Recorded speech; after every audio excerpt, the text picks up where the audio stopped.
Alors je m'appelle Priscilla Barnet, je suis la dirigeante de l'agence Smith que j'ai créée il y a bientôt 10 ans. L'équipe elle est composée de 20 personnes, 11 qui sont sur le terrain à la transaction, une conseillère qui est à la gestion location, et après c'est toute l'équipe en back-office et moi. Je suis cliente chez Winimo Enchères depuis 2 ans maintenant. Alors je me suis intéressée au système parce que je l'avais déjà vu passer et que je suis très curieuse de nature. J'aime ce qui est juste pour le vendeur et comme pour l'acquéreur. On est parti sur un système d'enchères et c'était à l'acheteur de décider quel prix valait le bien. Alors j'ai été amenée à utiliser aussi les enchères parce que j'avais un de mes propriétaires qui espérait un peu plus de la vente de son bien.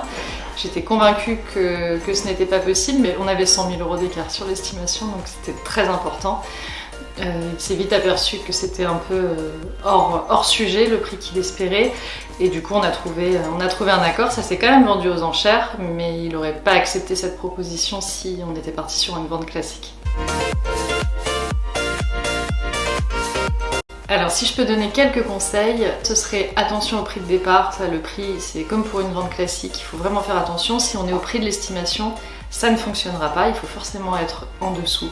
Et choisissez bien votre jour pour les enchères parce qu'on choisit souvent un week-end et parfois les clients sont invités, sont chez des amis et c'est pas le moment optimal pour poser les enchères. Il vaut mieux privilégier un soir de la semaine. Et puis pour les biens à travaux, c'est un outil qui est sympa parce que vu qu'en règle générale on met un mois, et ça laisse le temps aux acheteurs de venir et revenir, éventuellement faire des devis avec les artisans, plutôt que de se mettre la pression à se dire vite et parfois se rétracter derrière, et au moins on a une vente qui va jusqu'au bout.